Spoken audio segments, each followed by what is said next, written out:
Right, I'm gonna do a movie review about Black Panther, and the reason I'm doing it on my phone is because I've been thinking about this movie, and I felt like if I had to sit down and if I had to plan something out, write notes, I won't do this.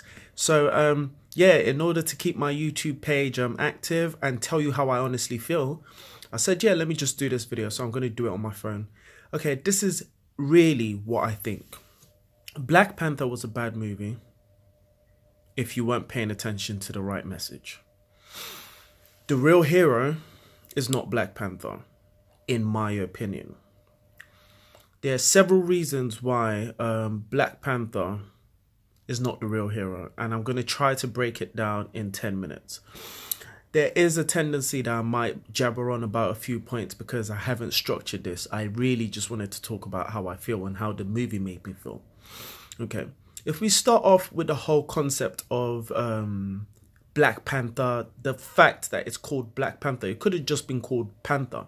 But this is the thing about symbolic winnings. Like, this is what they did with President Obama, where they go, oh, we're going to give you a black president, and black people get relaxed and they get distracted and they think, oh, we've got a black president, so that means America is going to be great again and all that shit.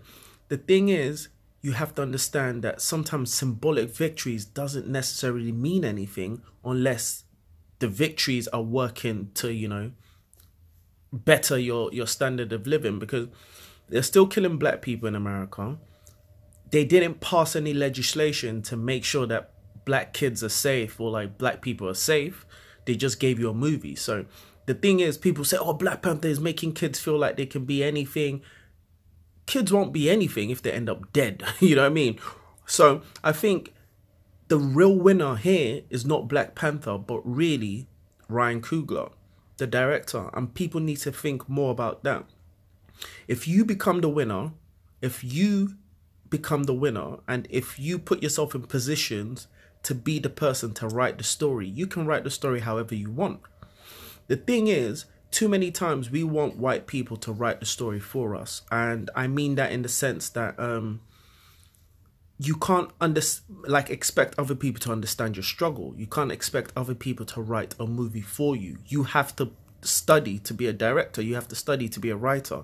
And not a lot of people are doing that. A lot of people want to be the actors. And the thing is, you can be Chadwick Boseman. Like, there can be 100 black guys being put in movies, but it doesn't mean anything because they're not the ones writing the story.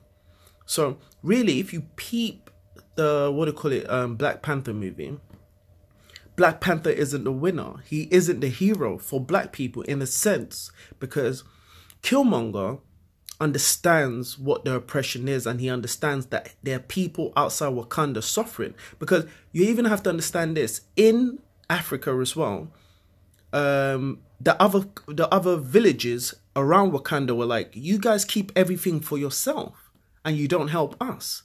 So why should we let you continue to be king over all over, you know, the land, when you're not helping us and you're keeping all the resources to yourself? This is my point. Killmonger understands that in order for black people to rise, Wakanda has to share the vibranium with everyone, and it has to share the people that are being oppressed in America. M'Baku, who's the other chief, that's the only one they really show. They should have really kind of like gone into the other villages close by and got more into that. But M'Baku says, you guys keep everything for yourself. Because you see, when they show the thing, when they go to his village, it's like, it's not technologically advanced. They live like cavemen. And this is all in Africa. So really, Black Panther was symbolic of President Obama in the sense that, yes, he is Black Panther, but he's forever pacified in the whole thing of, oh, let's be nice, let's not do this, let's not do that. He had one job from the village. He had one job from Wakanda. Go to America or go to Korea and kill Claw. He goes to Korea, whatever, is being very hesitant about, you know, getting Claw, killing him. Actually, he says he doesn't want to kill him. He says he'll bring him back. Really, it would have been a lot easier to kill Claw. But long story short, I'm going to spoil this movie for you. So if you haven't seen it, just go see it. he goes there, instead of killing Claw, he takes the longest way, and Claw gets out of his reach. And Killmonger ends up killing Claw. That just symbolizes the simple fact that, oh, actually, when Black Panther catches Claw and is about to kill him, the girls go, oh, be careful, the world is watching. And all the Koreans nearby were like filming him. And this is symbolic of the fact that a lot of black people are very scared to be, to stand up and to be, do what they feel is right, because they feel like, oh, people are going to watch us and think we're pro-black or, anti-white, or just, at the end of the day, he had one job, and really what he should have done was kill Claw, and it would have ended a lot of BS. But I guess it's a movie, certain things had to happen. But when Killmonger had the chance, he killed him in a heartbeat for his people, in a sense, because that's what they wanted. They wanted Claw dead. And Killmonger did that, and he delivered. You know what I mean? Killmonger is reminiscent of Malcolm X in the fact that he knows that the only way that they can be taken seriously and the only way they can level the playing field is if there's some kind of force exerted. And then, T'Challa is more of a Martin Luther King, everyone can get on, or really, I'm going to hide my head in Wakanda and the whole world can go to shit.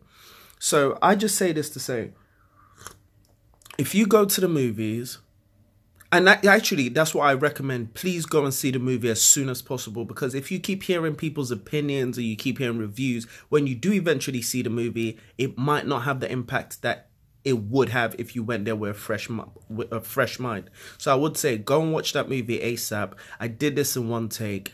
There might be points that I missed out, but feel free to comment in the thing and we can really like hash it out, because I just feel like even the whole resource vibranium is showing that black people have this power that we, in a sense, right now are giving away. Because if you think about Captain America, his shield is made of vibranium, and he was gifted that by T'Challa, if you're into the comics and all of that. Actually, it's actually in one of the Avengers movies. So he gifted him that vibranium, and Captain America is the quintessential American hero. So basically, he's the hero of America, and his source of power comes from Africa. So it's like there's so many symbolic things that you could miss if you go in there just thinking it's a movie. You have to understand, it's more than a movie. There was ideas that were put in there, and that's why I have to put my hat off to Ryan Coogler, because he really touched into a lot of things.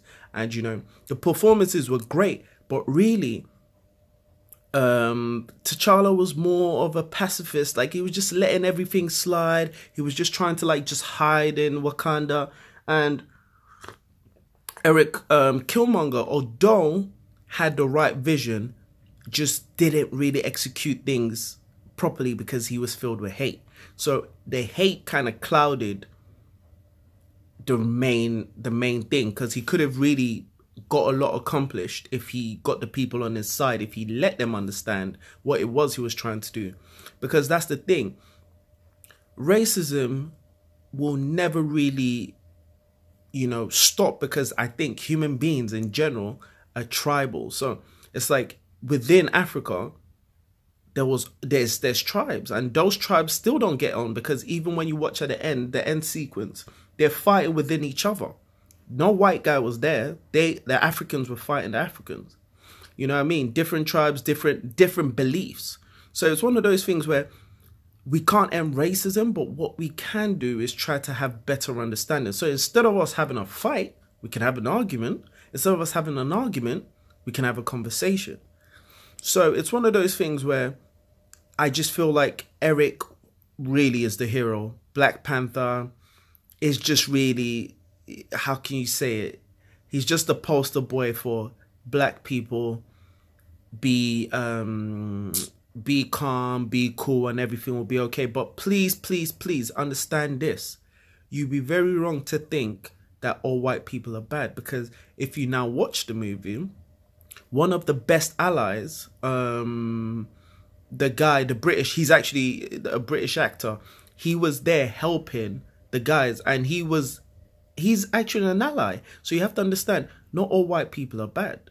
You have to understand that some people are just born into this. So you have to create understanding, and you have to know that some people just are there to help. You know what I mean? And that was one thing a lot of people might miss. It's not a black movie. And I think sometimes by making things too black and white, you kind of like make other people shut up from the real thing. Because it's like, sometimes in this thing we're trying to do, in everything we're trying to do, we need each other.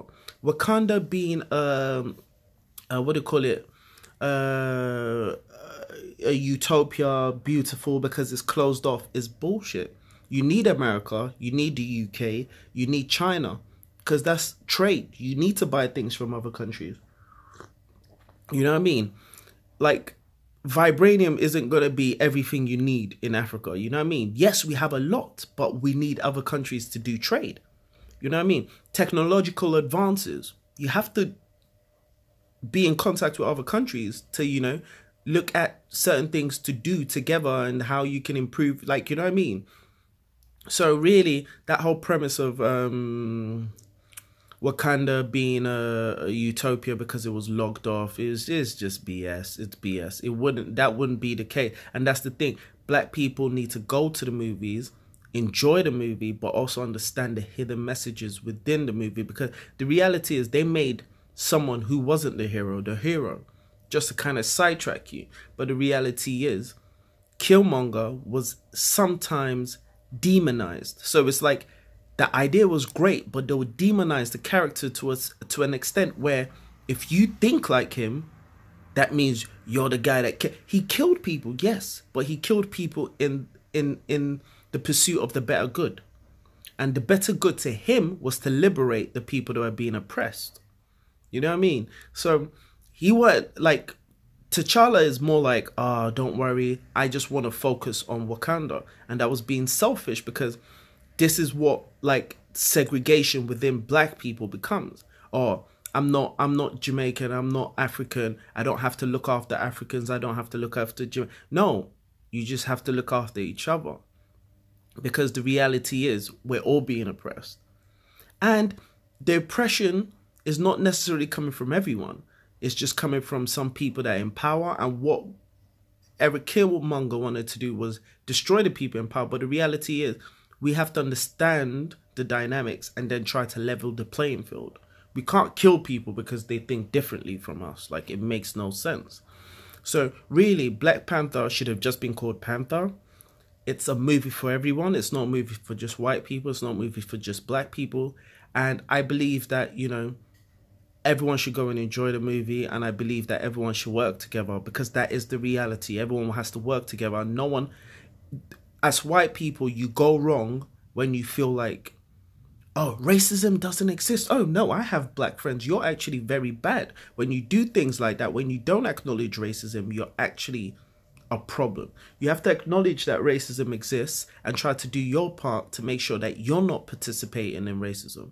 You know what I mean? To make sure that you're not indirectly being racist, and then open yourself to the fact that, you know, like, I'll give you an analogy right now. I don't believe periods exist because I've never had one, but every time I'm reminded that periods are a real thing, because maybe a girl talks about, oh, I'm getting a pad, or maybe someone makes a joke, or you see blood and then you're like, oh yeah, women have periods. So because you don't go through something doesn't mean it doesn't exist.